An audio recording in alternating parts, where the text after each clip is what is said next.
Welcome to the Connors and Ferris High School Sports Show. I'm Jeff DiVeronica with my co-host Steve Bradley, and we're going to talk to the newsmakers of last weekend in Section 5 football. They're going to try to make some history.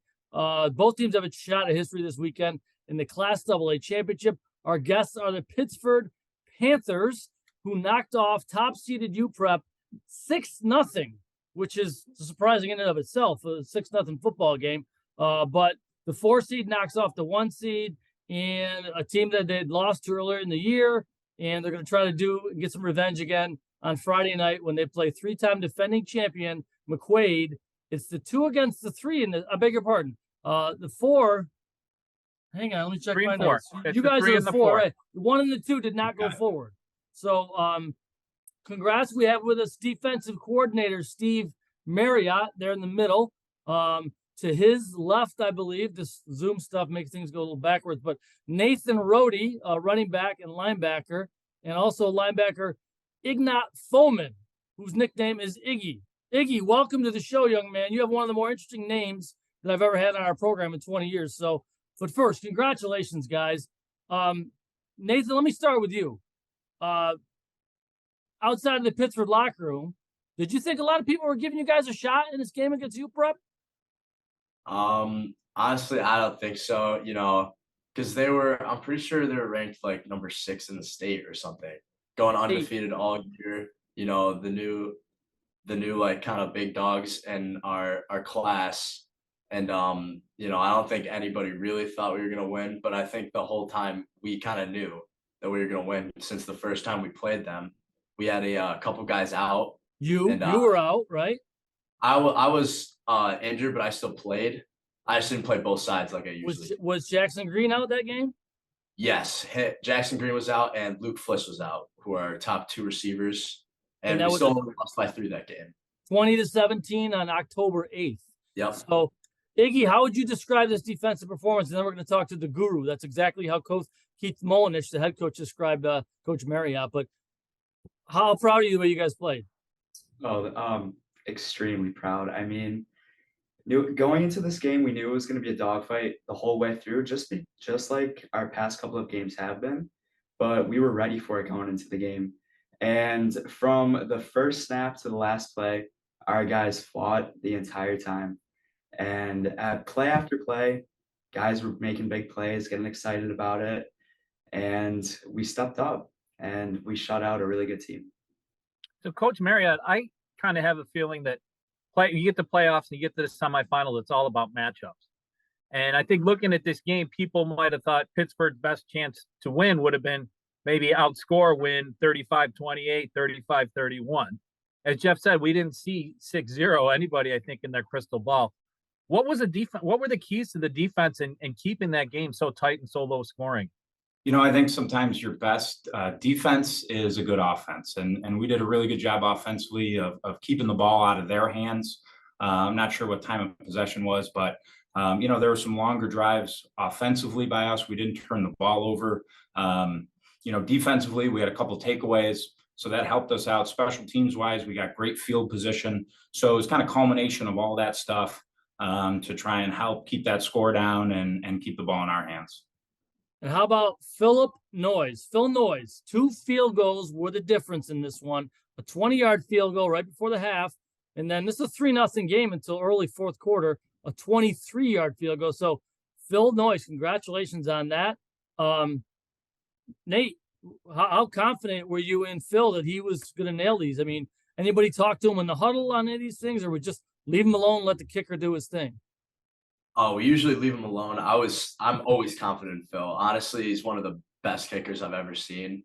I mean, ever since last year, I think it was the Victor game, he hit like a 40-something yard field goal in that game. And ever since then, I was like, wow, this kid is the real deal. So, Iggy, this was a 1-score game all the way to the final horn, final buzzer. Did that help your team kind of stay focused, knowing that even though you were in front at any play, the game could flip and that you still needed to follow through on your assignments and make your plays?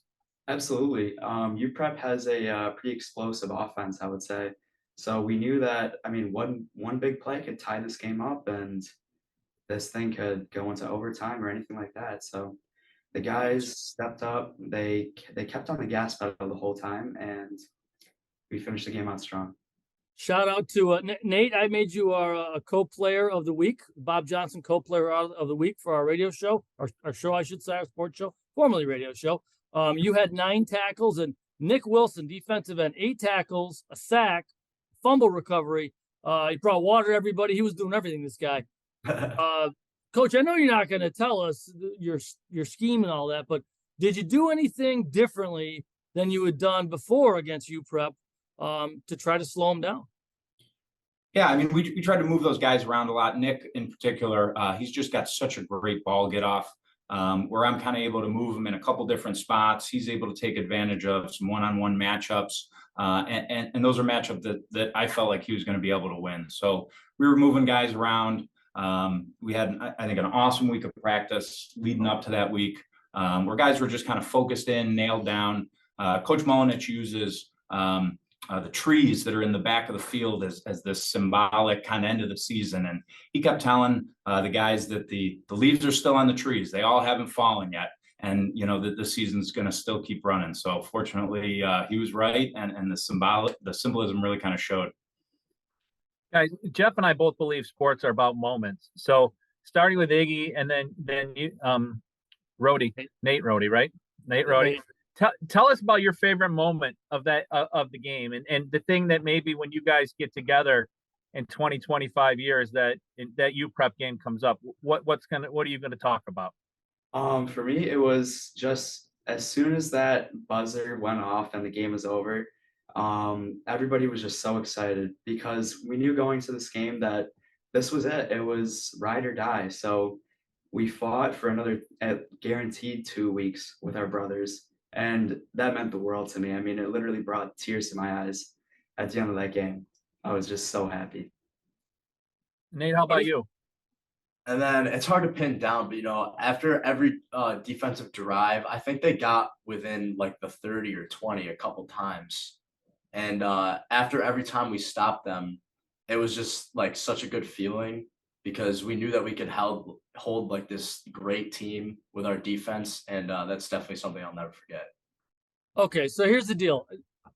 There wasn't, I don't even know how far UPrep, did they get into the red zone? There wasn't a lot of coverage this game because the DNC guys were on strike, which more power to them. But people were at other games that, you know, so Coach Marriott, how close did they get to scoring UPrep? Was there any shoestring tackles to save somebody in the clear? Tell us about that.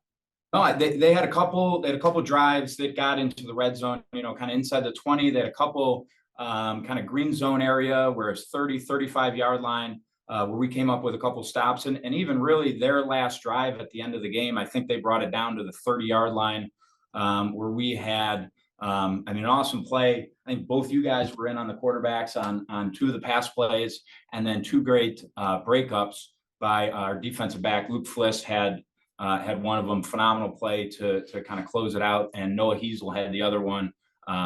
You know, so they very well could have scored that last drive with I think there were 2 minutes left. You know, but what I was saying about offensively before, we were able to get the ball back here with 2.5 minutes and really kind of hand the ball to this guy on a couple sweeps and a couple counters, and he was able to gain a few first downs and finish out the clock without having us to have to go back and play defense. AJ DeMeo also big carrying the ball in there for Josiah Joyner. Steve Bradley, let's take a quick break. Come back. I want to talk a little more about the next shot at redemption for this group in the championship game, 7 o'clock Friday night, going against the 3-time defending champs McQuaid. A McQuaid team, by the way, that you beat last year in the regular season. So you've had some success against them. So we'll take a quick break. You're watching the Connors and Ferris High School Sports Show right here on Rock Sports Now.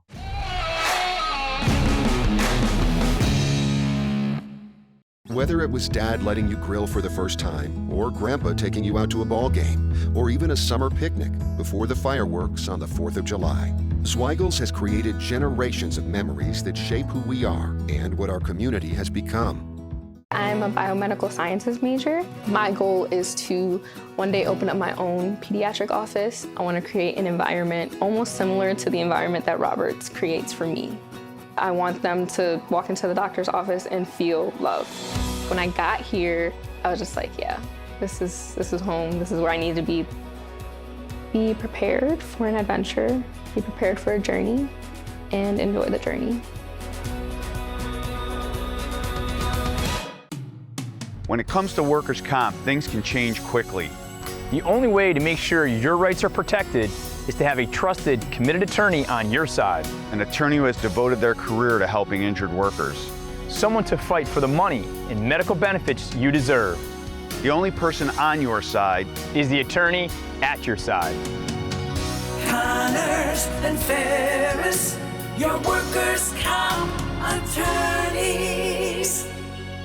There are plenty of professional sports teams in Rochester, but there's also a lot of great high school sports action in each town in our area. When's the last time you checked out a high school game? Section 5 sports are about more than just wins and losses. They're about teaching teamwork, dedication, and discipline. So support the kids who play for your school. Get out and watch a high school game today. For more information, including schedules, rosters, and stats, visit section5.org. That's sectionv.org. Brought to you by the Monroe County League and Section 5. Sweet baby, oh baby,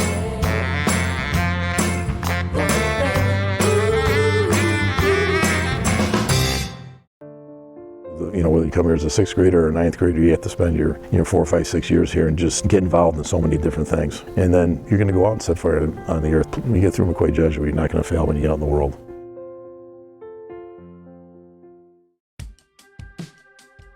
So from the consultation to the installation, I think the word that comes to mind is easy. I've talked to a lot of people where their renovations have been nothing but headaches, and this was never a headache. It was easy. From the moment Marty came and talked with me about all the options and about all the process, he was so easy to talk to. It was like talking to an old friend. Laid everything out. There was no pressure. I just felt very at ease about the whole process. And then when Ryan came, he was in at 8 o'clock and he was out by 3:30. It was incredible. And with the supply chain issues right now, the one thing that I loved the best about Bathfitter was that they do all of their own production and then they also do their own installation. So it was a quick process. We were able to get the installation date within a few weeks, and it was just easy. And we are so thrilled with our brand new gleaming tub. So we couldn't be happier.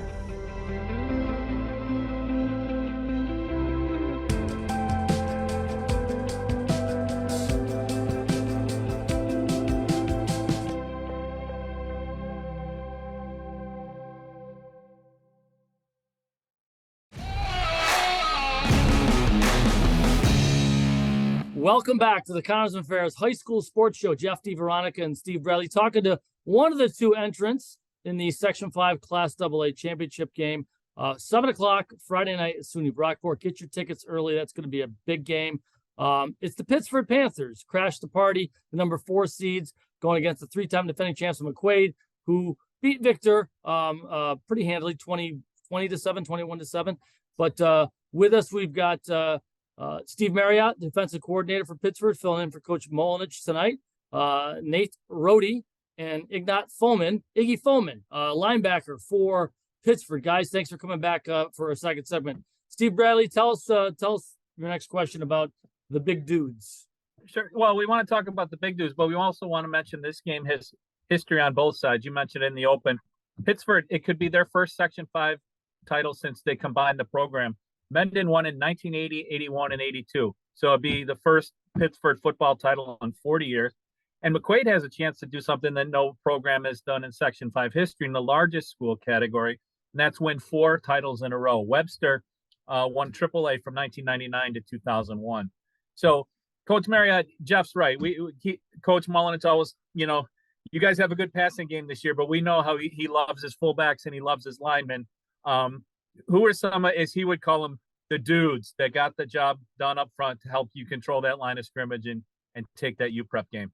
Yeah, and Jackson Nixon's a big part of it, I think, both offensively and defensively for us. And he's kind of one of our senior leaders and captains. And, Nathan Cole's the other big guy, kind of bookend tackle type dudes who really help push that front. And we had, center Justin Feck come in, who really hasn't played too much this year, and he came in and he snapped the ball. He started at center and played really well for us to help kind of solidify the center of that offensive line. But fullback wise, we've gone through. We have a ninth grader, Jackson Burness, is playing fullback for us. We had an injury to one of our fullbacks for a little bit. I mean, there's times where you're playing fullback and AJ's running the ball. So we've got Coach Mullenix probably has 4 or 5 different guys he's rotating in there at fullback, in addition to some of those big guys up front to try and help push that line. And even if it's gained 3 or 4 yards on a play, then we're trying to do that. Nate, Rodi, let me ask you about Coach Mullenix, because I know enough from following him on Twitter and talking to him over the years. He's a very spiritual, emotional guy. Are there lots of quotes that you know from Coach, or things that are left on the whiteboard? Is there a theme before every game? What's he like to be coached by? I think he's a guy about brotherhood. He's saying, he always says, I don't care about the block, play for your brothers, play so they could win. And when you look at each other, know that the guy next to you has your back, and stuff like that. And he definitely talks about the trees a lot. He always says, look at the trees, near the end of the season, they usually all the leaves are gone, but this year with the warmth, he said that all the leaves aren't gone yet, so the season must not be over. So that gave us a lot of confidence. Yeah. So, and Jeff, with the state tournament this year, there's 2 teams from Section 5 that'll be making it in Class AA. So Pittsford and McQuaid both know that they have games beyond this. I don't think that's going to dampen the spirit of competition at all. You guys want to win this one pretty bad, right? Especially, we know McQuaid's a great team. What's the mentality going into this game as we talk early in the week? I don't think it's any different than any of our other games, honestly. I mean, we always take it 1 week at a time and just focus on the next opponent. But we definitely know that McQuaid is a very good opponent and that they're going to bring it their all. So we're ready to go into war for 4 quarters with them and hopefully come out on top. This is a rematch, just like the UPrep game was. You guys lost to McQuaid in week 4, 39-26. And they're a different team. You're a different team than you are. Coach Marriott, what do you remember about that game? Were both sides pretty healthy, or were going to be some additions to the lineups that could change things? No, definitely both sides were healthy. I know their quarterback, I think after us, he was out for a couple of games, but he's just an absolutely phenomenal player. He's a young kid. He's playing with his brother. There's definitely a connection there. They're good up front offensively in the line. They've got a great running back, great skill guys across the board. So they're really tough to match up to. And Bobby does a phenomenal job with how he runs things offensively and puts a lot of pressure on the defense. Nate, Pittsford's had a ton of success in a lot of sports. And, when teams win sectional titles, you get to see the fire trucks and the celebration. And what, like we mentioned, it's been 40 years for football. I mean, just visualizing the positive. If you're able to win this game, how exciting will that be for you and your teammates to be the team that brought it back to town? I think everybody will be excited. A lot of our guys are multi-sport athletes where they've won a sectional title with a different sports team, and they've kind of already had that that feel and what you're talking about with fire trucks and that sort of thing. I think if it were to happen, it's more for the alumni, for these guys who've kind of built the foundation for the teams that are there now and put in place, just kind of the work ethic and what you need to put in the game to get these things out of it. So if we were to go in and win that game, I think that's where you kind of reap some of those benefits is from the guys who played here in the past. Should be a great ball game. It's going to be exciting. I know you guys probably, there's a 3-time defending chance. Do you guys relish the role? Nate Rodi, do you relish the role of being the underdog? Do you guys like that, being the team that people, I don't think anybody thought Pittsburgh was going to be playing this weekend. So how do you guys feel about having that chip on your shoulder? Well, I'm definitely excited. I know we could win this game, and for me, it would be it's like a dream come true because ever since I started playing football, I know that Pittsford hasn't won the block for like a while, and it definitely is a lot of pressure now that we've made it this far. But I know that we can do it. So Nate, what's it been like in school this week though, with the build up? How cool has it been to walk down the halls? And I mean, do you wear your jerseys on Friday and get pumped up that way? Is it going to be a good week for that? yeah, I think so. I know everybody is talking about everybody's going to Brockport this week. Like all my friends, the whole school is talking about going out there to support us. And I think that's really nice because, earlier in the season, we didn't really have it all together, but we definitely improved like so much since then. And I think we can be the team to win the block this year. And I think our school knows that too. Iggy, I got to ask you, you have a very unique first name. How is it spelled? And is it a how did you get that name? Your family name? What is it? Yeah, so it's Ignat, and Okay. that's my first name. The last name is Fomin, Fomin. So it's actually a Ukrainian name because I was born in Ukraine. Okay. Yeah. That's pretty cool. It really is. Yeah. How long, Iggy? I mean, there's so much going on in the Ukraine now. How long has your family been in the United States? And I mean, you still have family over there? Is that a part of your life that that other people may not even realize is going on? Yeah, absolutely. So I moved here with my mom and my brother when I was 4 years old. So in 2009, and my father, he's actually still over there and he's serving right now. But yeah, so my mom still stays in contact with him, but he's very proud. So Well, we wish all the best for your family and your dad. And we wish you guys the best of luck. We've had McQuaid and Coach Bates on the program a couple times last year, and we'll see who we're talking to maybe in a couple weeks. But either way, you're going to play on in the state tournament, which is pretty cool too. But I know Pittsford's a pretty proud program, and you pulled one upset. Why not make them two? So, Coach Marriott, thanks for doing this. We appreciate it. Thank you for being on our show. Thank you, guys. Guys, best of luck to you. Thanks for being on our show tonight. We appreciate it. Thank you. For Steve Bradley and our producer, Joe Broad, I'm Jeff DiVeronica. Make sure you get there. Brockport is going to be electric on Friday night, 7 o'clock. It's going to be terrific. So thanks for watching us right here on the Connors and Ferris High School Sports.